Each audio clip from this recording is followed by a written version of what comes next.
नमस्कार, बहुत बहुत स्वागत आप सबका। रात के 8 बजने को हैं और हम हाजिर हैं दिन भर की सभी बड़ी खबरें समेटकर डीडी न्यूज के prime time show news night में। आपके साथ मैं हूं ममता चोपड़ा और आज हम बात करेंगे प्रधानमंत्री नरेंद्र मोदी ने जो गुजरात को सौगात दी उसकी, लेकिन साथ ही बात होगी कि कल कर्नाटक के चुनावी नतीजे आने वाले हैं, वहीं उत्तर प्रदेश के निकाय चुनाव की भी मतगणना कल ही होनी है। इस खबर के साथ साथ तमाम अन्य खबरें हैं साथ में, तो आइए शुरुआत करते हैं सबसे पहले हेडलाइंस के साथ।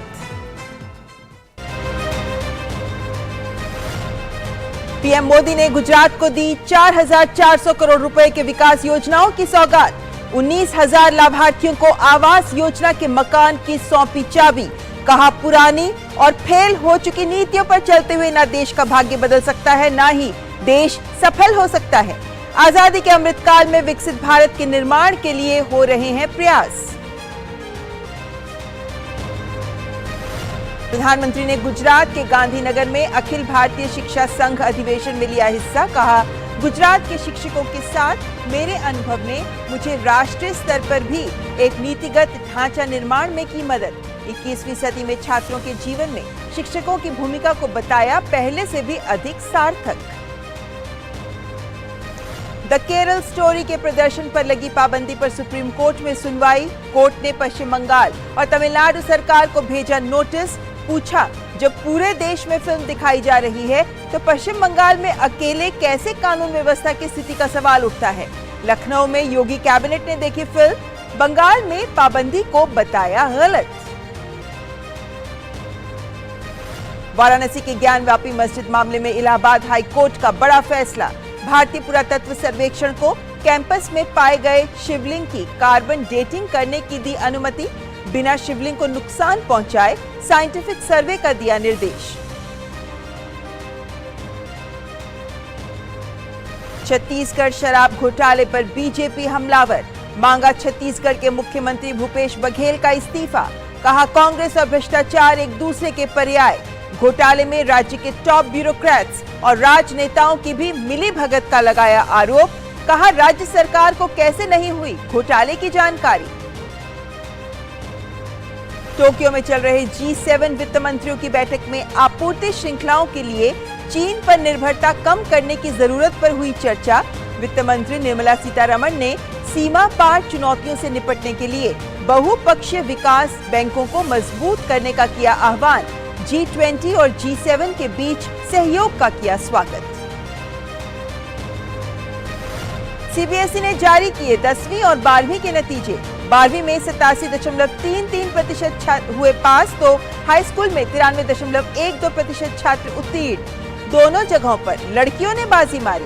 प्रधानमंत्री नरेंद्र मोदी ने दी सभी एग्जाम वॉरियर्स को बधाई। महंगाई के मोर्चे पर राहत की खबर। अप्रैल में 18 महीने के निचले स्तर पर पहुंची खुदरा महंगाई दर। पिछले महीने के 5.66 के मुकाबले 4.77% पहुंची महंगाई दर। देश की विदेशी मुद्रा भंडार में भी जोरदार इजाफा। मुद्रा भंडार $7.2 अरब बढ़कर हुआ। पाकिस्तान में पूर्व प्रधानमंत्री इमरान खान को मिली बड़ी राहत। अल कादिर ट्रस्ट मामले में 2 सप्ताह के लिए अंतरिम जमानत।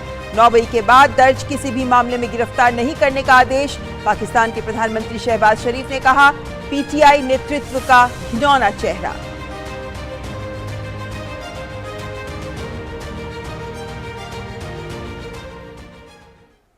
आइए शुरुआत करते हैं गुजरात की खबर से, क्योंकि आज गुजरात की राजधानी गांधीनगर पहुंचे प्रधानमंत्री नरेंद्र मोदी, जहां उन्होंने आज गुजरात को शहरी विकास, जलापूर्ति विभाग, सड़क और यातायात, खान और खनिज विभाग से जुड़ी 4,400 करोड़ रुपए की परियोजनाएं सौगात में दी। और इसके अलावा प्रधानमंत्री ने 19,000 लाभार्थियों को प्रधानमंत्री आवास योजना के तहत घरों की चाबियां दी।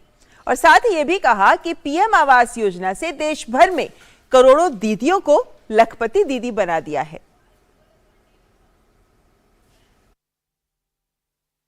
प्रधानमंत्री नरेंद्र मोदी ने गुजरात को लगभग 4,400 करोड़ रुपए की विकास परियोजनाओं की सौगात दी। प्रधानमंत्री मोदी ने शहरी विकास, जलापूर्ति विभाग, सड़क और यातायात, खान और खनिज विभाग से जुड़ी परियोजनाओं का उद्घाटन और शिलान्यास किया। इसके अलावा प्रधानमंत्री मोदी ने प्रधानमंत्री PMAY परियोजनाओं के तहत लोगों को घरों का तोहफा भी दिया।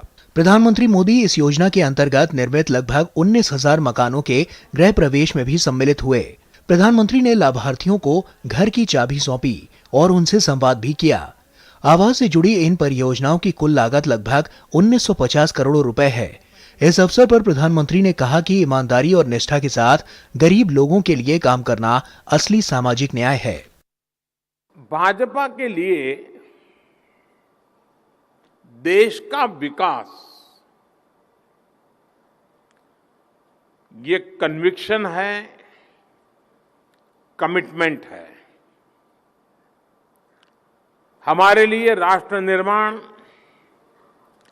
एक निरंतर चलने वाला महायज्ञ है। अभी गुजरात में फिर से बीजेपी सरकार बने कुछ ही महीने हुए हैं, लेकिन विकास ने जो रफ्तार पकड़ी है वो देखकर मुझे बहुत ही आनंद आ रहा है, सुखद अनुभूति हो रही है। प्रधानमंत्री मोदी ने कहा कि उनकी सरकार हर अभाव को दूर करते हुए हर गरीब तक खुद पहुंचने का काम कर रही है। प्रधानमंत्री ने कहा कि लाभार्थियों तक पहुंचने के लिए उनकी सरकार न जाति देखती है और न ही धर्म देखती है। प्रधानमंत्री ने कहा कि गुजरात में आधुनिक इंफ्रास्ट्रक्चर निर्माण के लिए बड़े पैमाने पर काम हो रहा है। पीएम ने कहा कि इससे गुजरात के हजारों युवाओं के लिए रोजगार के नए अवसर पैदा हो रहे हैं। नई सरकार बनने के बाद गुजरात में आधुनिक इंफ्रास्ट्रक्चर के लिए हजारों करोड़ रुपए के काम शुरू हुए। इनसे गुजरात के हजारों युवाओं के लिए रोजगार के नए अवसर बनने वाले हैं। ये दिखाता है कि गुजरात की डबल इंजन सरकार डबल गति से काम कर रही है। पीएम मोदी ने कहा कि भाजपा के लिए देश का विकास एक कन्विक्शन है, कमिटमेंट है। प्रधानमंत्री ने कहा कि अभी गुजरात में भाजपा की सरकार बने कुछ ही महीने हुए हैं, लेकिन विकास ने जो रफ्तार पकड़ी है उसे देखकर आनंद की सुखद अनुभूति होती है। प्रधानमंत्री ने कहा कि सरकार द्वारा की जा रही जन कल्याण की हर पहल का लाभ गुजरात को भी बड़े पैमाने पर मिल रहा है। गरीब कल्याण के लिए समर्पित गुजरात का 3 लाख करोड़ रुपए का बजट पेश किया गया था। वंचितों को वरीयता, ये वंचितों को वरीयता देते हुए अनेक निर्णय एक प्रकार से गुजरात ने नेतृत्व किया है। बीते कुछ महीनों में गुजरात के लगभग 25 लाख लाभार्थियों को आयुष्मान कार्ड दिए गए हैं। गुजरात की लगभग 2 लाख गर्भवती महिलाओं को प्रधानमंत्री मातृ वंदना योजना से मदद मिली है। इस दौरान गुजरात में 4 नए मेडिकल कॉलेज खुले हैं। गुजरात के गांधीनगर में प्रधानमंत्री नरेंद्र मोदी ने प्रधानमंत्री आवास योजना ग्रामीण और शहरी के तहत लाभार्थियों को उनके घर की चाबी सुपुर्द की है और इससे उनके पक्के मकान का जो वादा था वो पूरा हुआ है। आप देख सकते हैं कि हाथों में ये चाबियां लिए हुए ये महिलाएं जो है वो खड़ी हैं। मुझे चाबी मिली, मेरा घर मिला, मैं बहुत खुश हूँ। हमारे पीएम साहब का खूब खूब आभार करती हूँ। हमारा किराए का मकान था, वो भाड़े का मकान था। अच्छा। हाँ, अभी पक्का हो गया है तो हमारा सपना एकदम साकार सा हो गया है। बहुत अच्छा किया है ये मकान देके, और मैंने सपने में भी नहीं सोचा था कि मेरा मकान होगा। हमने सपने में भी नहीं सोचा था कि हमको प्रधानमंत्री के हाथ से चाबी मिलेगी।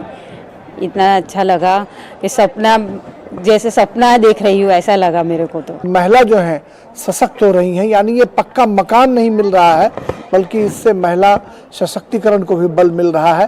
कैमरामैन लक्ष्मण के साथ राजेश राज, डीडी न्यूज, गांधीनगर, गुजरात। तो सर पर अपनी छत हो, ये सपना हर व्यक्ति देखता है जिसे अब जोरदार रफ्तार से पूरा भी किया जा रहा है। मात्र गुजरात की बात नहीं है, आपके सामने तस्वीर रखते हैं कि किस तरीके से देश भर में प्रधानमंत्री आवास योजना के तहत लोगों को अपने आवास मिल पा रहे हैं। उदाहरण के तौर पर अगर हम पहले प्रधानमंत्री आवास योजना ग्रामीण की ही बात करें तो आप देखेंगे कि अगर हम करोड़ों में इन आंकड़ों को आपके सामने दिखा रहे हैं कि जो लक्ष्य है वो 2,95,00,000 का है, लेकिन जो मंजूरी दे दी गई है वो 2,85,00,000 को मिल चुकी है इतने आवास के लिए मंजूरी। और 12 मई तारीख जहां अब तक की बात करें तो 2.25 करोड़ घर तैयार हो चुके हैं, यानी जो लक्ष्य है उसकी तरफ तेज रफ्तार से आगे बढ़ा जा रहा है। ये तो ग्रामीण की बात थी, लेकिन अगर हम प्रधानमंत्री आवास योजना शहरी की भी बात करें तो आपके सामने ये आंकड़े भी रखना चाहेंगे जिसमें हम अगेन यहाँ पे हम लाख की बात कर रहे हैं, कितने लाख आवास, क्योंकि जब राज्य और राज्यों के द्वारा जो रिक्वायरमेंट भेजी जाती है उसके आधार पर केंद्र उनको मंजूरी देती है। तो अभी तक की बात करें तो 120 लाख आवास जो है उनको मंजूरी दे दी गई है, लेकिन जो निर्माण है वो इनमें से 110 से ज्यादा का आवास का 110 लाख से ज्यादा आवास का निर्माण इस वक्त चल रहा है। और इनमें से भी अब देखें तो लगभग 74 लाख आवास जो हैं वो तैयार हो चुके हैं।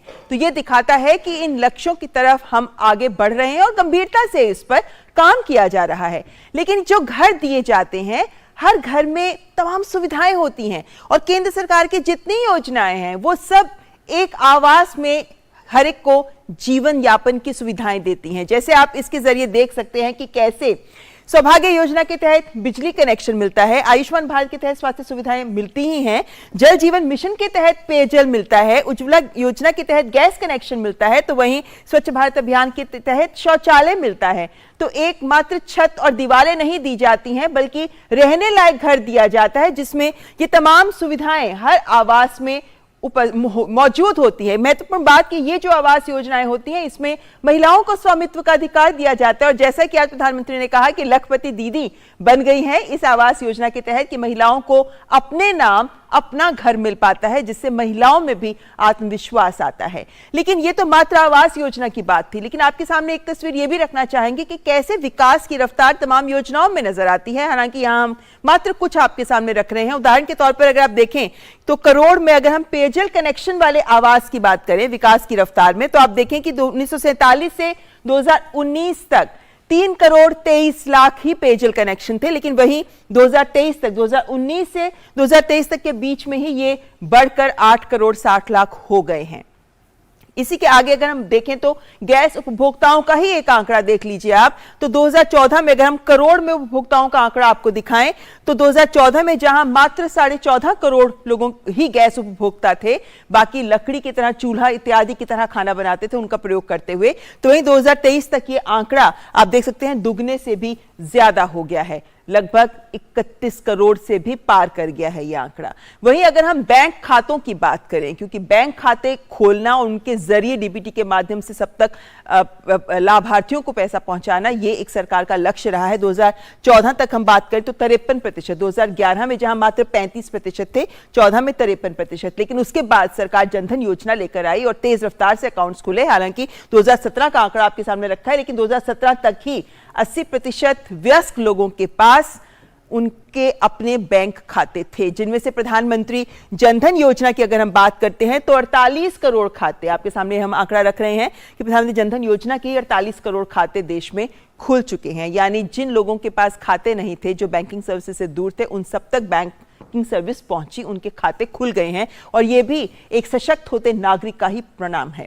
तो ये तमाम बातें हमने आपके सामने रखी जो ये दिखाती हैं कि जो विकास योजनाएं लेकर सरकार आगे बढ़ रही है, उन विकास योजनाओं पर लगातार तेज रफ्तार से गंभीरता से काम हो रहा है और यही कारण है कि ये विकास योजनाएं सफल भी हो रही हैं। बढ़ते हैं आगे, रुख करते हैं अगली खबर का। देश के विभिन्न भागों से 91,000 से अधिक शिक्षक अब अखिल भारतीय प्राथमिक शिक्षक परिसंघ के सम्मेलन में शामिल हुए। तो प्रधानमंत्री ने शिक्षकों की महत्वपूर्ण भूमिका को सामने रखा ही साथ ही उन्हें बदलते वक्त के साथ उनकी जिम्मेदारियों का भी एहसास कराया और उन्हें संरक्षक के साथ साथ मार्गदर्शक बनने का आह्वान किया। शिक्षा के क्षेत्र में नई संभावनाओं और सुधार पर विचार के लिए आयोजित अखिल भारतीय प्राथमिक शिक्षक परिसंघ के 29वें द्विवार्षिक सम्मेलन में प्रधानमंत्री मोदी शामिल हुए।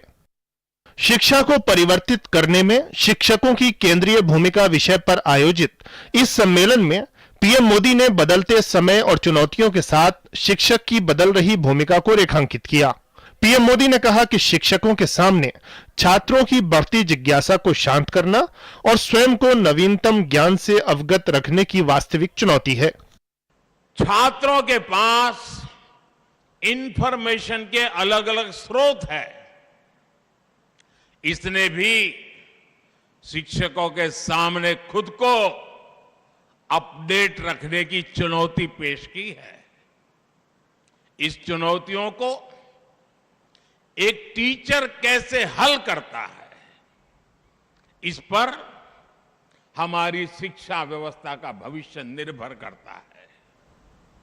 और सबसे अच्छा तरीका यह है कि इन चुनौतियों को पर्सनल और प्रोफेशनल ग्रोथ के अवसर के तौर पर देखा जाए। प्रधानमंत्री मोदी ने कहा कि शिक्षकों को इस बात को हमेशा ध्यान में रखना चाहिए कि विद्यार्थी उनसे, उनकी सोच से, उनके रोजमर्रा के व्यवहार से, उनकी बोलचाल से, उठने बैठने के तरीके से बहुत कुछ सीखता है। इसलिए प्राइमरी एजुकेशन का रोल बहुत अहम होता है। छोटे बच्चों के लिए टीचर परिवार से बाहर वो पहला व्यक्ति होता है जिसके साथ वो सबसे ज्यादा समय बिताता है। इसलिए शिक्षकों में इस दायित्व का एहसास भारत की आने वाली पीढ़ियों को बहुत मजबूत करेगा। प्रधानमंत्री ने कहा कि लोग इंजीनियर और डॉक्टर बनने की इच्छा तो जाहिर करते हैं, लेकिन ऐसा बहुत कम देखा जाता है जब कोई शिक्षक बनने की इच्छा जताए। पीएम ने इस स्थिति को किसी भी समाज के लिए बड़ी चुनौती बताया। ये सवाल उठना बहुत आवश्यक है कि हम नौकरी के लिए बच्चों को पढ़ा रहे हैं, तनख्वाह भी मिल रही है, लेकिन क्या हम मन से भी शिक्षक है क्या? हम जीवन भर शिक्षक है क्या? क्या सोते जागते उठते बैठते हमारे मन में ये भावना है कि मुझे देश के आने वाले भविष्य को गढ़ना है, बच्चों को हर रोज कुछ नया सिखाना है। प्रधानमंत्री ने बच्चों में फिटनेस और स्वास्थ्य के साथ साथ हाइजीन के महत्व को भी रेखांकित किया। पीएम ने मिड डे मील जैसी परियोजनाओं के बेहतर प्रबंधन पर जोर दिया। पीएम ने फिटनेस, स्वास्थ्य और हाइजीन को लेकर बच्चों में बेहतर संस्कार विकसित करने की भी जरूरत बताई। पीएम ने कहा कि शिक्षक के तौर पर जब हम खुद उदाहरण प्रस्तुत करते हैं तो उसका परिणाम बहुत शानदार आता है। नई शिक्षा नीति का उल्लेख करते हुए प्रधानमंत्री ने कहा कि यह नीति प्रैक्टिकल पर आधारित है कि इस बार जो राष्ट्रीय शिक्षा नीति बनी है, देश के लाखों शिक्षकों ने उसको बनाने में कंट्रीब्यूशन किया है। शिक्षकों के परिश्रम में से ये पूरी शिक्षा नीति बन पाई है और इसके कारण सर्वदूर उसका स्वागत हुआ है। आज भारत 21वीं सदी की आधुनिक आवश्यकताओं के मुताबिक नई व्यवस्थाओं का निर्माण कर रहा है। ये नई राष्ट्रीय शिक्षा नीति इसी को ध्यान में रखते हुए बनाई गई है। प्रधानमंत्री मोदी ने कहा कि समय के साथ विद्यार्थियों और स्कूलों के बीच डिस्कनेक्ट भी बढ़ता जा रहा है। पीएम ने सुझाव दिया कि स्कूलों और स्टूडेंट्स के बीच डिस्कनेक्ट को दूर करने के लिए यह परंपरा शुरू की जा सकती है कि हम स्कूलों का जन्मदिन मनाएं और इसी बहाने उस स्कूल से पढ़कर गए सब पुराने लोगों और टीचर्स को इकट्ठा किया जाए। ध्यान रहे कि अखिल भारतीय प्राथमिक शिक्षक परिसंघ का यह सम्मेलन शिक्षा संबंधी मंथन के लिए महत्वपूर्ण माना जाता है। Bureau report, DD news. तो टीचर्स ने आज अटेंड की पीएम की क्लास। फिलहाल यह वक्त एक ब्रेक का। ब्रेक के बाद हाजिर होंगे और खबरों के साथ। आप देखते रहें न्यूज नाइट। भारतीय समुद्री विश्वविद्यालय मर्चेंट नेवी और मरीन इंजीनियरिंग में उज्जवल करियर बनाने का एक सुनहरा मौका। 6 स्थानों पर आधुनिक परिसर, विश्व स्तरीय इंफ्रास्ट्रक्चर। ये सिर्फ एक करियर नहीं, ये अवसरों का सागर है। भारतीय समुद्री विश्वविद्यालय भारत सरकार के अधीन वर्ष 2023-24 के लिए प्रवेश आमंत्रित है।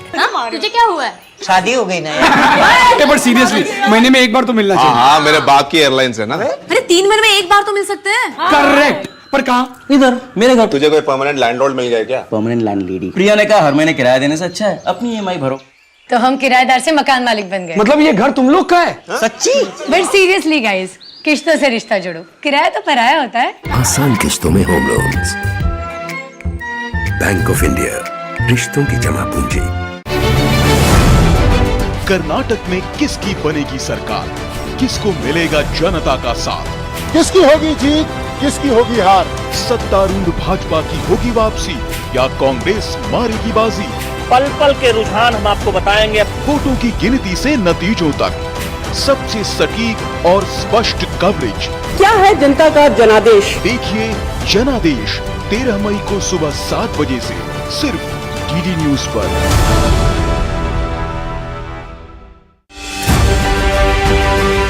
एक लेखिका का अंतर्मन, एक लेखिका का जीवन सफर। उड़िया लेखिका पारमिता शतपथी। लेखक होने के नाते वो जो संवेदनशीलता के वजह से ज़्यादा जो मार्जिनाइज्ड है वो ज़्यादा प्रभावित करते हैं। लेखन एक तपस्या जैसे है, एक साधना है। 5.5 मीटर की मर्यादा से मैंने खुद को लपेट लिया है और अपनी गरिमा में खुद उलझ रही हूँ। Indian Maritime University brings you the most prestigious and adventurous career in merchant navy and marine engineering with world-class infrastructure and sprawling campus at 6 locations. It's not just a career but an ocean of opportunities. Indian Maritime University, a central university recognized by Government of India. Admissions open for 2023 to 24. और break के बाद बात film the Kerala story की। इस film को लेकर कई विवाद खड़े किए जा रहे हैं, लेकिन विवादों के बीच जहां अदालत तक ये फिल्म पहुंच गई है, तो वहीं बॉक्स ऑफिस पर भी धूम मचा रही है। पश्चिम बंगाल, तमिलनाडु, केरल और राजस्थान ने फिल्म के प्रदर्शन पर पाबंदी लगाई है, जिसके बाद आज इस मुद्दे पर सुप्रीम कोर्ट में सुनवाई हुई और अदालत ने पश्चिम बंगाल और तमिलनाडु को नोटिस जारी किया है। हालांकि कई राज्यों में इस फिल्म को टैक्स फ्री भी कर दिया गया है।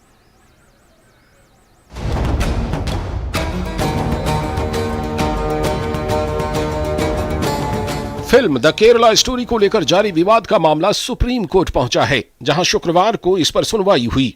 पश्चिम बंगाल, तमिलनाडु, केरल और राजस्थान में द केरला स्टोरी के प्रदर्शन पर पाबंदी के मामले में फिल्म निर्माता की याचिका पर सुप्रीम कोर्ट ने पश्चिम बंगाल और तमिलनाडु को नोटिस जारी किया।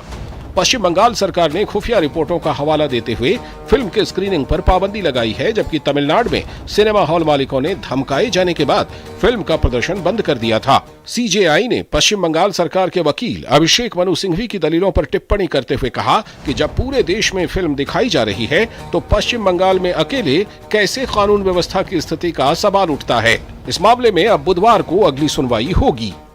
कोर्ट ने केवल नोटिस इशू की है to West Bengal and to Tamil Nadu. They will file their reply and the matter is posted on Wednesday. Court ने यही कहा कि बाकी स्टेट्स में अगर सक्सेसफुली फिल्म चल रही है और फिल्म में बाकी स्टेट्स में प्रॉपरली चल रही है, तो why state Bengal should be really different? That's what it is. वहीं द केरला स्टोरी को लेकर सुप्रीम कोर्ट में एक और जनहित याचिका दाखिल की गई है। पुनीत कौर बाजवा की ओर से दाखिल याचिका में कई राज्यों में फिल्म पर लगे बैन को हटाने की मांग की गई है। इसके साथ ही फिल्म देखने आए लोगों और स्क्रीनिंग कर रहे सिनेमा घरों की सुरक्षा सुनिश्चित करने की भी मांग की गई है। याचिका में हिंदू लड़कियों के अवैध धर्मांतरण का मसला भी उठाया गया है।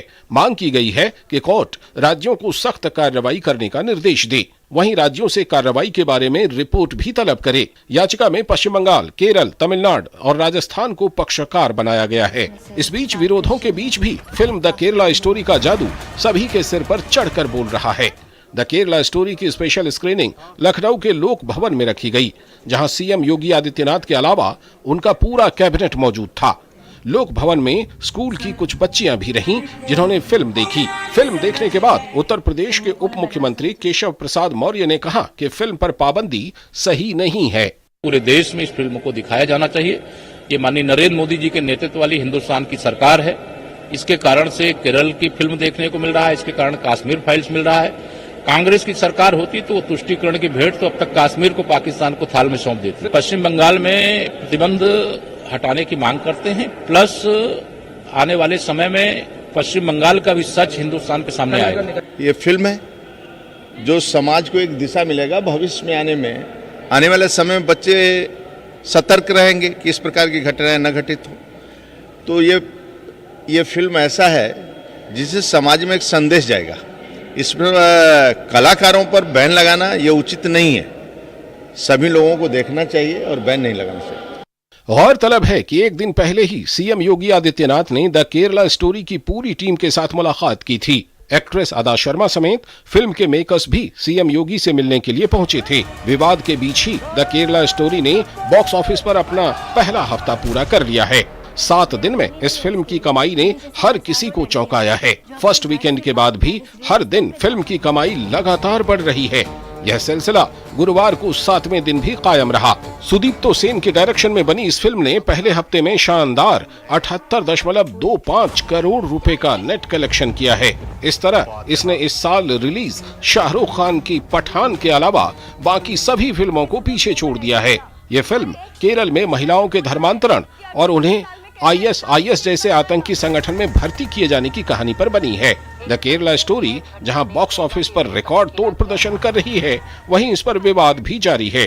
कई लोग इस फिल्म के पक्ष में हैं, तो वहीं कई विपक्ष में भी हैं। इसी बीच कई राज्यों में इस फिल्म को टैक्स फ्री भी कर दिया गया है। फिलहाल पाबंदी का मामला सुप्रीम कोर्ट में है और अब देश की सर्वोच्च अदालत ही इस पर फैसला करेगी।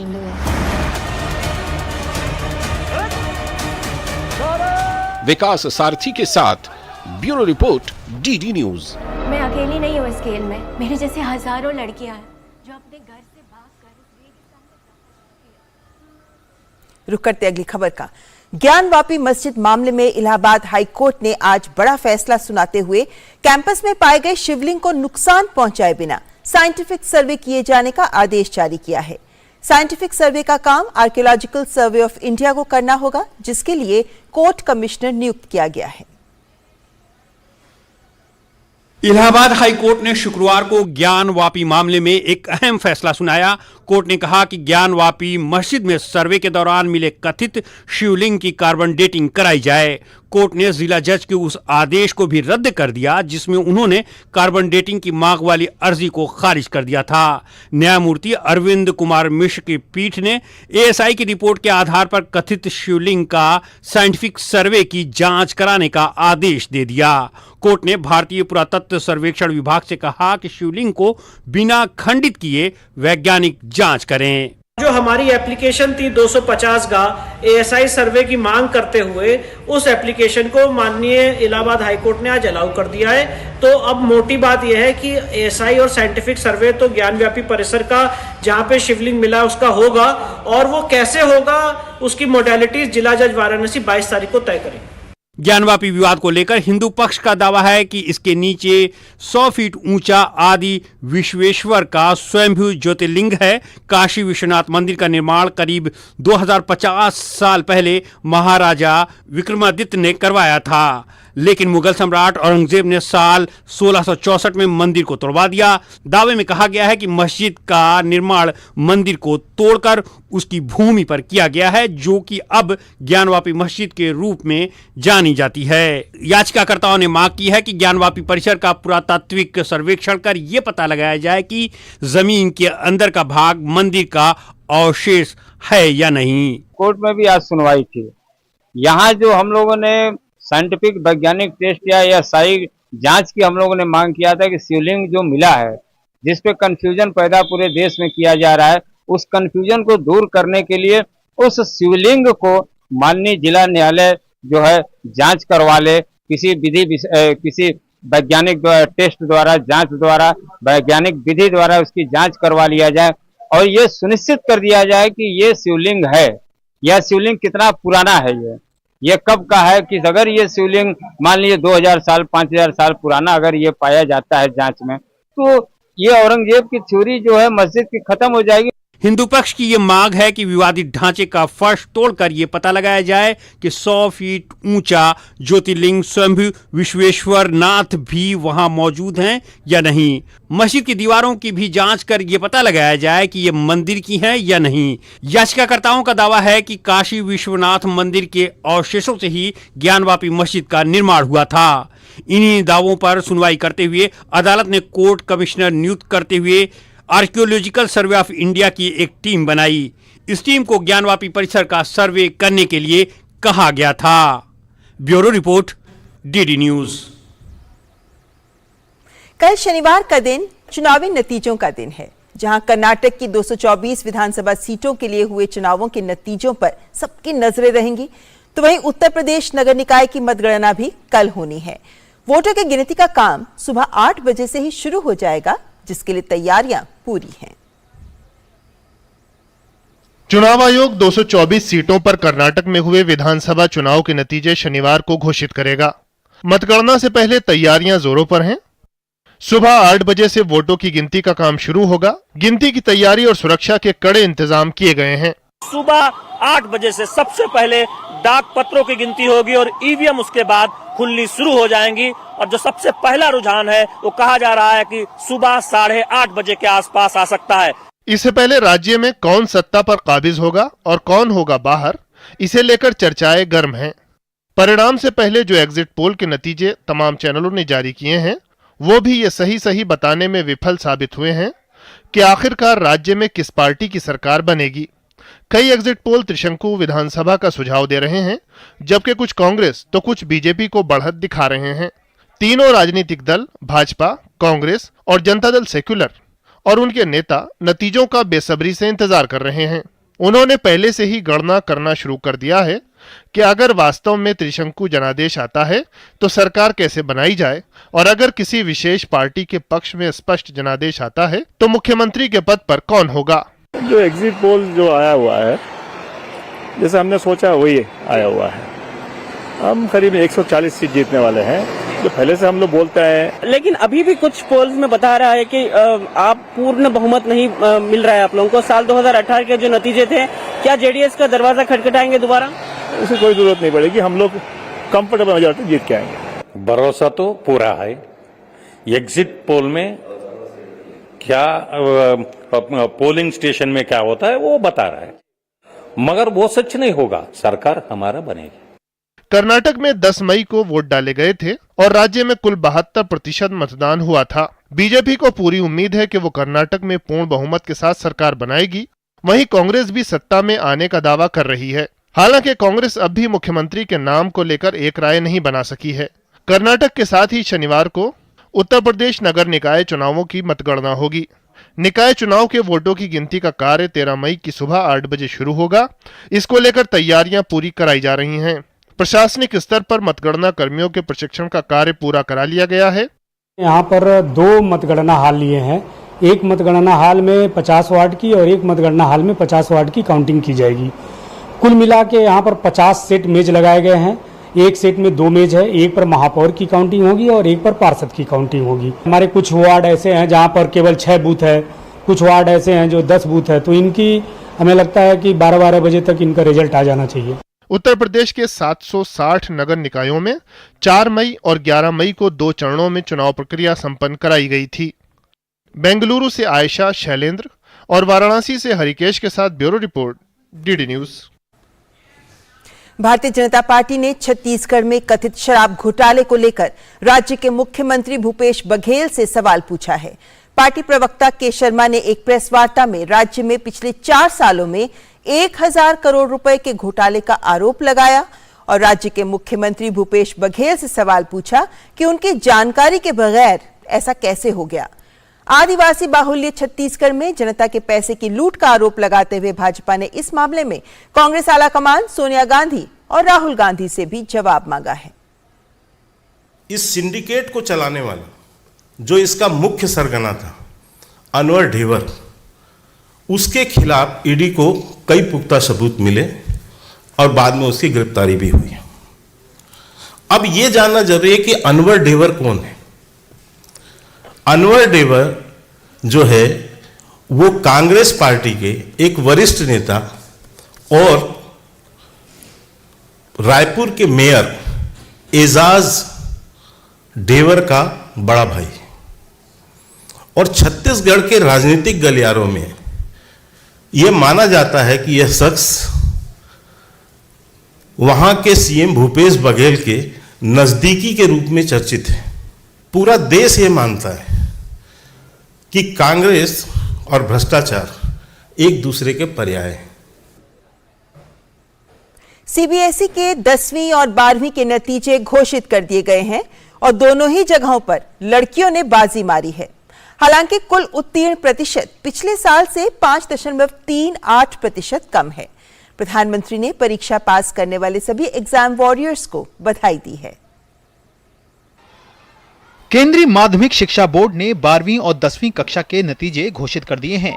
12वीं में इस साल 87.33% छात्रों ने परीक्षा पास की है। ये पिछले साल के उत्तीर्ण प्रतिशत से 5.38% कम है।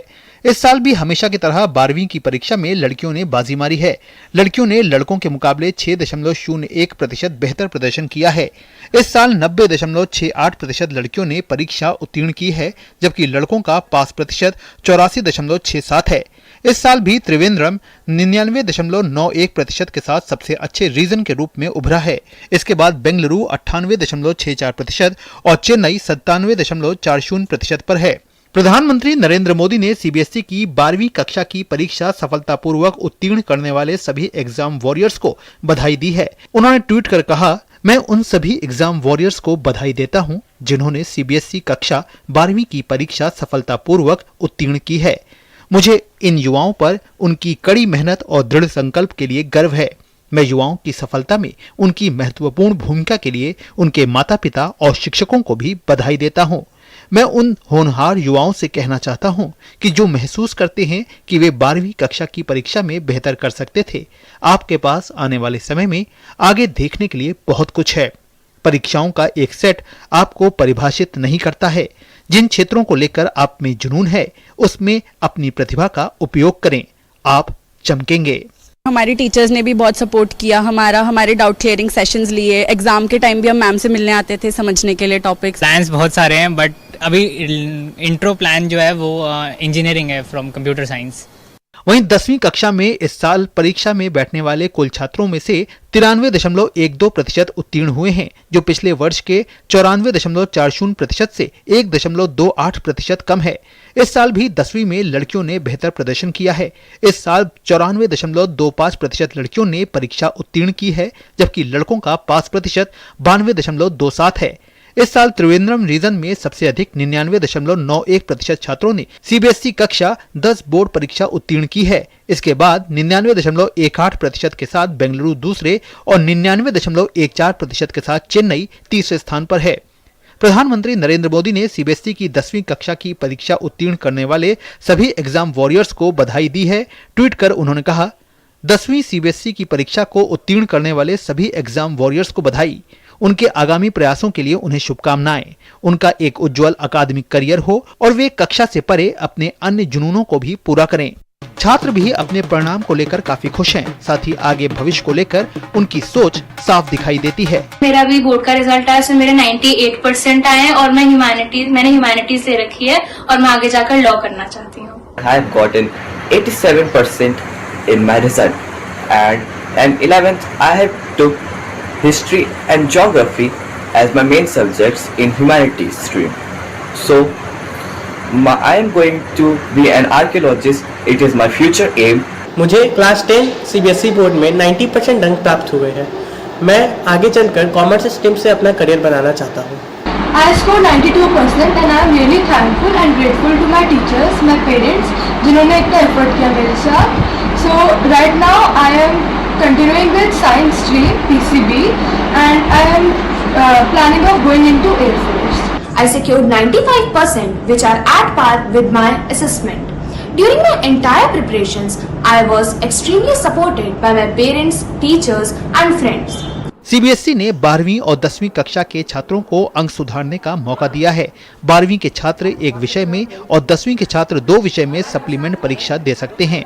इसके लिए परीक्षा का आयोजन जुलाई माह में किया जाएगा, जिसकी तिथियां जल्द ही घोषित होंगी। निशांत सौरभ और गिरीश निशाना की रिपोर्ट, टीडी न्यूज, दिल्ली। और आगे बढ़ने से पहले यहाँ रुकेंगे एक ब्रेक के लिए। आप देखते रहें news night. Indian Maritime University brings you the most prestigious and adventurous career in merchant navy and marine engineering with world-class infrastructure and sprawling campus at 6 locations. It's not just a career, but an ocean of opportunities. Indian Maritime University, a central university recognized by Government of India. Admissions open for 2023 to 24.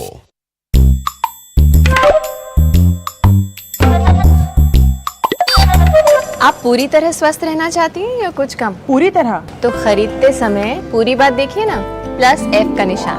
+F रोज के खाने में कई पौष्टिक तत्वों की कमी रह ही जाती है, जिसका असर हमारे शरीर, दिमाग और उसकी वजह से पढ़ाई, रोजी रोटी, तरक्की हर चीज पे पड़ता है। आपकी भी। इतना खाता हूँ तब भी कमी। संपूर्ण पोषण की, इसलिए आटा, चावल, नमक, तेल और दूध खरीदते समय प्रोडक्ट पे +F के निशान पे नजर रखिए। इनमें विटामिन और आयरन जैसे तत्व नियमित और बारीक मात्रा में डाले जाते हैं, इसलिए देखने, पकाने के तरीके और स्वाद में कोई फर्क ही नहीं। कोई फर्क ही नहीं है तो डालते ही क्यों है? सिर्फ एक चीज पे बहुत फर्क पड़ता है, सेहत पे। Better nutrition for a better life. Start using products with +F logo from today. It's finally here. Very good, sir. ये लोग तो सही है बोल के निकल जाते हैं। क्या हुआ? मैंने म्यूचुअल फंड में पैसे डाले, लेकिन जब से इन्वेस्ट किया ना, मेरी इन्वेस्टमेंट की वैल्यू काफी डाउन है। अरे भाई सर, पोर्टफोलियो मेरा भी डाउन हुआ है। मार्केट्स का तो नेचर है ऊपर नीचे होना। जब मार्केट ऊपर जाएगा तो पोर्टफोलियो का वैल्यू भी ऊपर आएगा। हमारा काम है म्यूचुअल फंड्स में इन्वेस्टेड रहना। बात तो सही है। म्यूचुअल फंड निवेश बाजार जोखिमों के अधीन है। योजना से जुड़े सभी दस्तावेजों को ध्यान से पढ़ें।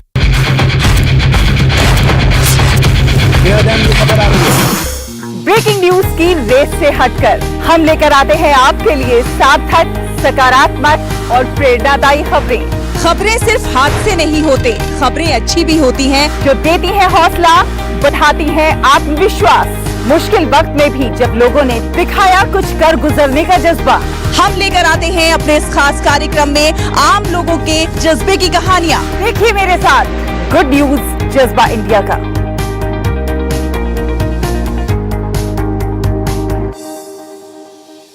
Indian Maritime University brings you the most prestigious and adventurous career in merchant navy and marine engineering with world-class infrastructure and sprawling campus at 6 locations. It's not just a career, but an ocean of opportunities. Indian Maritime University, a central university recognized by Government of India. Admissions open for 2023 to 24.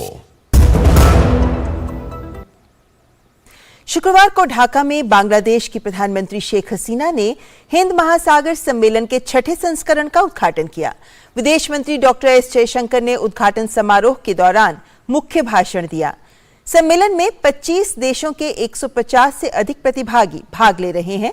विदेश मंत्री ने इस अवसर पर चीन का नाम लिए बगैर कहा कि जब राष्ट्र कानूनी बाध्यताओं की अवहेलना करते हैं या लंबे समय से चले आ रहे समझौतों का उल्लंघन करते हैं तो इससे भरोसे को भारी नुकसान पहुंचता है। The importance of adhering to law, observing norms and respecting rules is a natural convergence point. It is not possible to build a stable international order without these prerequisites. This is especially so in a continent that has seen so much growth and so much change. When nations disregard their legal obligations or violate long-standing agreements, as we have seen, the damage to trust and confidence is immense. It is therefore essential that all of us take the long view of our cooperation rather than a tactical one of our interests. Japan में G7 समूह की बैठक के दूसरे दिन वित्त मंत्री निर्मला सीतारमण ने कहा कि भारत की मजबूत रिकवरी वैश्विक विकास दृष्टिकोण के लिए एक उज्जवल स्थान है। उन्होंने कमजोर देशों के लिए समय पर ऋण मुहैया करवाने के लिए सभी हितधारकों के बीच सहयोग की तत्काल आवश्यकता पर जोर दिया। वित्त मंत्री ने जीडीपी के आंकड़ों से परे सशक्तिकरण पर ध्यान देने की जरूरत को आवश्यक बताया।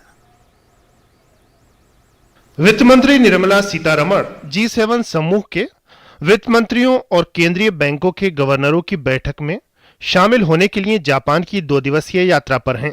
निक्ता में हो रही बैठक के दौरान एक सत्र में उन्होंने कहा कि भारत की मजबूत रिकवरी वैश्विक विकास दृष्टिकोण के लिए एक उज्जवल स्थान है।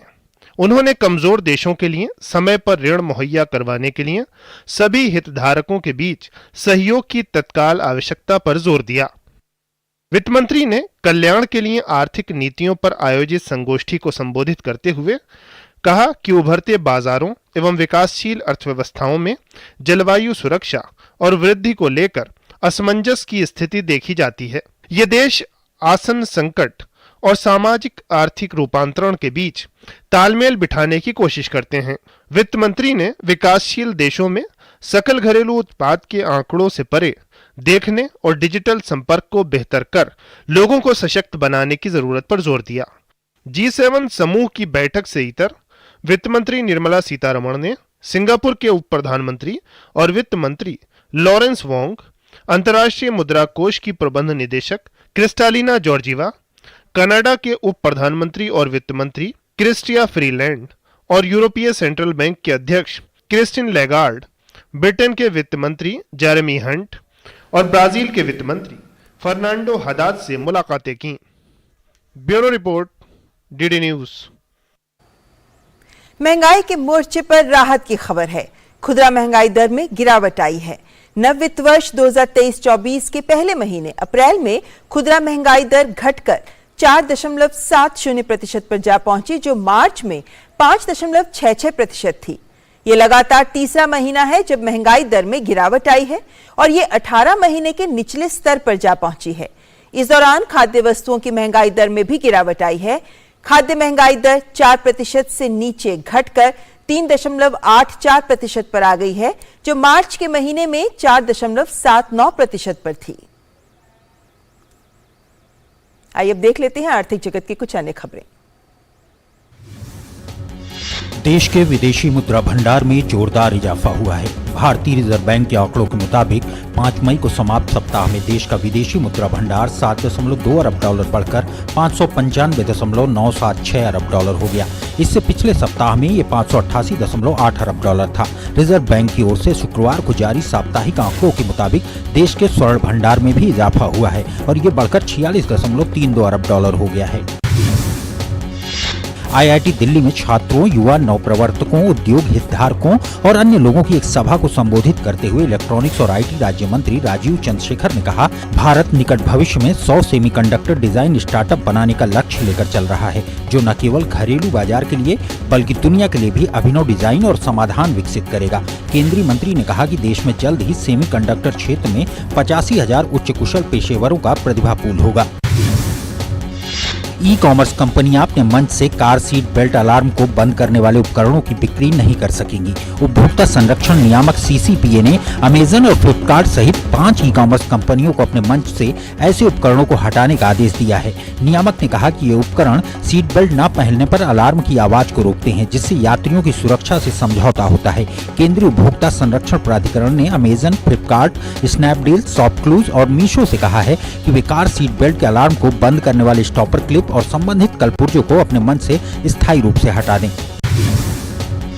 एलन मस्क ने ट्विटर के CEO पद को छोड़ने की घोषणा की है। मस्क ने कहा कि उन्होंने ट्विटर का नया CEO नियुक्त कर दिया है। वो 6 सप्ताह में अपना काम शुरू करेंगी। हालांकि उन्होंने अभी नए CEO के नाम की घोषणा नहीं की है। एलन मस्क ने कहा कि वे अब ट्विटर के कार्यकारी अध्यक्ष और मुख्य प्रौद्योगिकी अधिकारी के रूप में काम करेंगे। गौरतलब है कि एलन मस्क ने अक्टूबर में ट्विटर को खरीदा था और तभी से इसके CEO पद पर बने हुए हैं। हफ्ते के आखिरी कारोबारी दिन यानी शुक्रवार को भारतीय शेयर बाजार में काफी उतार चढ़ाव देखने को मिला। कारोबार के आखिर में सेंसेक्स 123 अंकों की बढ़त के साथ 62,028 के स्तर पर बंद हुआ। वहीं निफ्टी 18 अंकों की बढ़त के साथ 18,315 अंकों के लेवल पर बंद हुआ। शुक्रवार को कारोबार में बैंकिंग शेयरों में खरीदारी रही, मेंटल, PSE और एनर्जी शेयरों में दबाव रहा, जबकि फार्मा, रियल्टी और IT शेयरों में गिरावट रही। और फिलहाल यह वक्त एक और ब्रेक का। भारतीय समुद्री विश्वविद्यालय मर्चेंट नेवी और मरीन इंजीनियरिंग में उज्जवल करियर बनाने का एक सुनहरा मौका। 6 स्थानों पर आधुनिक परिसर, विश्व स्तरीय इंफ्रास्ट्रक्चर। ये सिर्फ एक करियर नहीं, ये अवसरों का सागर है। भारतीय समुद्री विश्वविद्यालय भारत सरकार के अधीन वर्ष 2023-24 के लिए प्रवेश आमंत्रित हैं।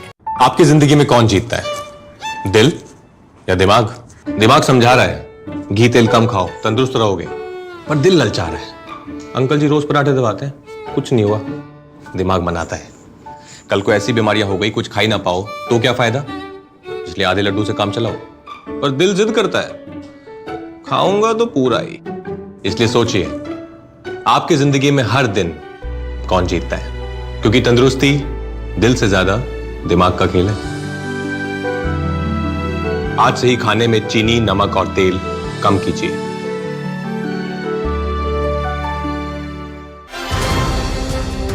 गुमनाम नायकों की कहानियों को समेटकर हम हाजिर हैं। केरल की मार्शल आर्ट कलरीपयट्ट को सहेजने वाले SRD प्रसाद,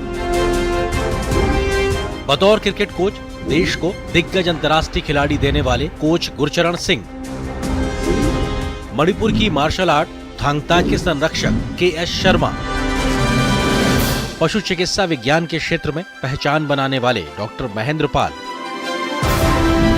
भौतिकी के क्षेत्र के उत्कृष्ट वैज्ञानिक प्रोफेसर दीपक धर, Indian Maritime University brings you the most prestigious and adventurous career in merchant navy and marine engineering with world-class infrastructure and sprawling campus at 6 locations. It's not just a career, but an ocean of opportunities. Indian Maritime University, a central university recognized by Government of India. Admissions open for 2023 to 24. Bhajpa के राष्ट्रीय अध्यक्ष JP Nadda ने राजधानी दिल्ली में democracy in coma पुस्तक का लोकार्पण किया। इस पुस्तक में बंगाल चुनाव के बाद हुई हिंसा की सत्य घटनाओं को लिखा गया है। इस मौके पर जेपी नड्डा ने कहा कि हम बदले की नहीं, बदलाव की बात करते हैं। बंगाल में न मां है, न माटी है, न मानुष है।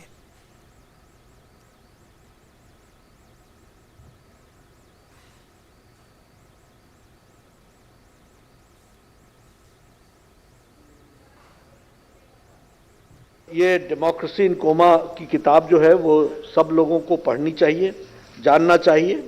और बंगाल में हम बदले की बात नहीं कहते, लेकिन हम बदलाव की बात करते हैं। वहां बदलाव चाहिए और आप लोगों की ताकत से जरूर हम कर सकेंगे। आप देखिए वहां हाई कोर्ट के ऑर्डर पर SIT बैठी, 7,000 केस रजिस्टर हुए and 550 cases have been taken by SIT. What is the ये lawlessness का और ये स्टेट मशीनरी का क्रम्बल डाउन नहीं तो और क्या है। माँ माटी मानुष की बात करने वाले, न माँ बची न माटी बची और मानुष तो रहा ही नहीं बेचारा, वो तो जो उसकी हालत हुई है। पाकिस्तान के पूर्व प्रधानमंत्री इमरान खान को इस्लामाबाद हाई कोर्ट ने 17 मई तक गिरफ्तारी से राहत दे दी है, लेकिन इस निर्णय से पाकिस्तान में शहबाज सरकार और सुप्रीम कोर्ट के बीच ठन गई है। सरकार खुलकर सुप्रीम कोर्ट की आलोचना कर रही है। वहीं इमरान खान पर अलग अलग राज्यों में मामले दर्ज किए गए हैं। शहबाज सरकार राष्ट्रीय जवाबदेही ब्यूरो के प्रमुख को भी हटा चुकी है। कल तक पूरे देश में जलाओ घेराव कर रहे पाकिस्तान तहरीके इंसाफ के कार्यकर्ता आज नाचते गाते और जश्न मनाते नजर आए। इस्लामाबाद हाई कोर्ट से पूर्व प्रधानमंत्री इमरान खान को मिली बड़ी राहत के बाद पार्टी के कार्यकर्ताओं में खुशी की लहर दौड़ गई। इस्लामाबाद उच्च न्यायालय की खंडपीठ ने अल कादी ट्रस्ट मामले में PTI के अध्यक्ष इमरान खान को 2 सप्ताह के लिए अंतरिम जमानत दे दी। मंगलवार को भ्रष्टाचार रोधी एजेंसी NAB ने इमरान खान को अल कादी ट्रस्ट मामले में गिरफ्तार किया था। 2 दिन तक हिरासत में रखे जाने के बाद सुप्रीम कोर्ट ने उन्हें अदालत में तलब किया और उनकी गिरफ्तारी को अवैध बताते हुए तुरंत रिहा करने का आदेश दे दिया। अदालत ने उन्हें शुक्रवार को इस्लामाबाद उच्च न्यायालय में पेश होने का आदेश दिया, जिसमें अदालत ने फैसला सुनाते हुए उन्हें 2 हफ्ते की राहत दे दी है। इसके अलावा उन्हें 9 मई के बाद दायर किसी भी नए मामले में 17 मई तक गिरफ्तार नहीं किए जाने का भी हुक्म सुनाया। इस मौके पर इमरान खान ने कोर्ट के अंदर मीडिया से अनौपचारिक बातचीत के दौरान कहा कि अगर उनकी जमानत रद्द हुई तो वो विरोध नहीं करेंगे। मेरे खान की जान बच गई है, मेरे खान को जमानत मिल गई है, खान मेरी आंखों के सामने आएगा इंशाल्लाह। मेरी खुशी की इंतहा है, मेरी खुशी का ऐसे समझो मैं पता क्या बोल रहा हूँ, मुझे ये भी नहीं पता। उधर कैबिनेट बैठक में पाकिस्तान के प्रधानमंत्री शहबाज शरीफ ने कहा कि PTI के नेतृत्व ने पाकिस्तान में हालात खराब करने में बड़ी भूमिका निभाई है और अब ये उनका एक घिनौना चरित्र बन गया है। वहीं गृह मंत्री राना सनाउल्लाह ने कहा कि इस्लामाबाद उच्च न्यायालय के रिहाई का आदेश का कोई कारण नहीं बनता है और इस तरह की कोई नज़ीर भी पहले से नहीं मिलती है, लेकिन अदालती आदेश का उल्लंघन नहीं किया जाएगा। साथ ही उन्होंने देश में आपातकाल लगाए जाने की संभावनाओं से इनकार कर दिया। उन्होंने कहा कि देश में ऐसे हालात नहीं है कि इमरजेंसी जैसा फैसला लिया जाए। इस बीच शहबाज शरीफ ने राष्ट्रीय जवाबदेही ब्यूरो के महानिदेशक लेफ्टिनेंट जनरल नजीर अहमद भट्ट को हटा दिया है। उनकी जगह वकार चौहान को नया NABDG बनाया गया है। इमरान खान की गिरफ्तारी को लेकर इस्लामाबाद और पंजाब पुलिस के बीच झड़प हो गई। दरअसल पंजाब पुलिस इमरान खान को गिरफ्तार करने के लिए वारंट के साथ इस्लामाबाद आई थी। पंजाब पुलिस ने इमरान की गिरफ्तारी की फाइल भी दिखाई। मंगलवार को इमरान खान को अदालत परिसर में रेंजर्स ने गिरफ्तार किया था, जिसके बाद देश भर में विरोध और दंगों का सिलसिला शुरू हो गया था। इन विरोध प्रदर्शनों के दौरान विशेष रूप से सैन्य संपत्तियों को निशाना बनाया गया और देश के सैन्य नेतृत्व के खिलाफ नारे लगाए गए।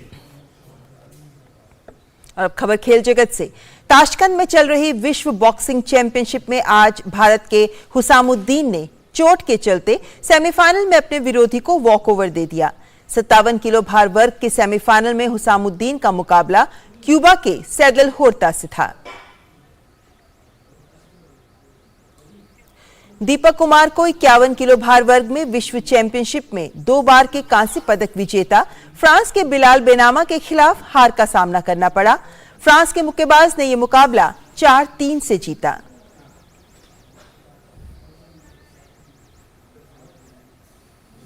और अब खबर आईपीएल से। यशस्वी जायसवाल ने आईपीएल में एक नया रिकॉर्ड बना दिया है। कल खेले गए मैच में यशस्वी जायसवाल ने आईपीएल के इतिहास का सबसे तेज अर्धशतक लगाया। यशस्वी ने सिर्फ 13 गेंदों में अपना अर्धशतक पूरा किया।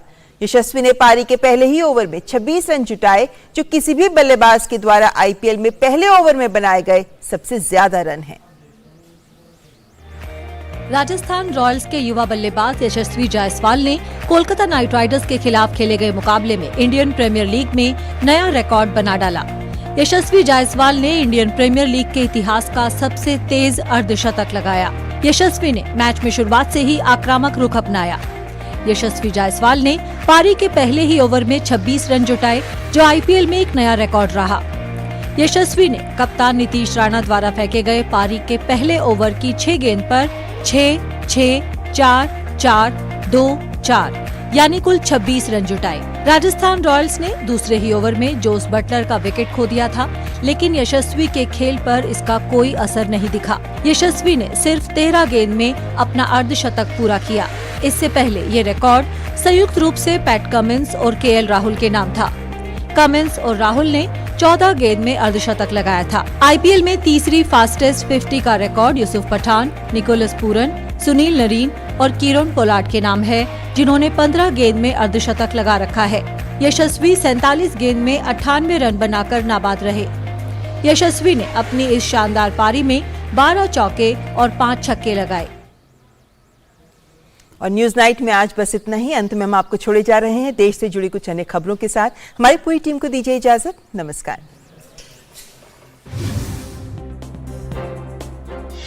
प्रधानमंत्री नरेंद्र मोदी के दूरदर्शी नेतृत्व और केंद्रीय गृह एवं सहकारिता मंत्री अमित शाह के निर्णायक मार्गदर्शन में औपनिवेशिक काल के पुराने कारागार अधिनियम की समीक्षा और आज की जरूरतों और सुधार पर जोर देने के लिए इसे संशोधित करने का निर्णय लिया गया। वर्तमान कारागार अधिनियम की मौजूदा कमियों को दूर करने के उद्देश्य से केंद्रीय गृह मंत्री अमित शाह के कुशल मार्गदर्शन में गृह मंत्रालय ने एक व्यापक आदर्श कारागार अधिनियम 2023 को अंतिम रूप दिया है, जो राज्यों के लिए एक मार्गदर्शक दस्तावेज के रूप में काम कर सकता है। मणिपुर सरकार के सुरक्षा सलाहकार कुलदीप सिंह ने आज कहा कि राज्य में शांति और स्थिरता बनाए रखने के लिए सरकार कुकी नेताओं और कुकी नागरिक समाज संगठनों के प्रतिनिधियों से बात कर रही है। कुलदीप सिंह ने कहा कि अर्धसैन्य बलों की मदद से सरकार के साथ सस्पेंशन ऑफ ऑपरेशंस SOO समझौते के तहत कुकी उग्रवादियों के 14 नामित शिविरों का निरीक्षण किया गया। मणिपुर में हुई हिंसा पर विभिन्न थानों में 339 प्राथमिकी दर्ज की गई। लगभग 45,000 फंसे हुए लोगों को उनके सुरक्षित स्थानों पर पहुंचाया गया। दिल्ली नगर निगम में एल्डरमैन की नियुक्ति को चुनौती देने वाली याचिका पर सुप्रीम कोर्ट में सुनवाई 16 मई को टल गई है। शुक्रवार को LG ऑफिस की ओर से ASG संजय जैन ने कहा कि प्रशासनिक सेवाओं पर नियंत्रण को लेकर गुरुवार को दिए गए संविधान पीठ के फैसले के मद्देनजर नया जवाब दाखिल करना चाहते हैं। कोर्ट ने LG ऑफिस को इसके लिए वक्त दिया। हिंडनबर्ग रिपोर्ट के मामले में जस्टिस सप्रे कमेटी ने सुप्रीम कोर्ट को अपनी रिपोर्ट सौंप दी है। कोर्ट इस रिपोर्ट को देखेगा। इस बीच जांच की समय सीमा बढ़ाने के सेबी की मांग पर सुप्रीम कोर्ट सोमवार को आदेश दे सकता है। सेबी की ओर से सॉलिसिटर जनरल ने कोर्ट से आग्रह किया था कि उन्हें जांच की अंतिम रिपोर्ट देने के लिए 6 महीने का और समय दिया जाए।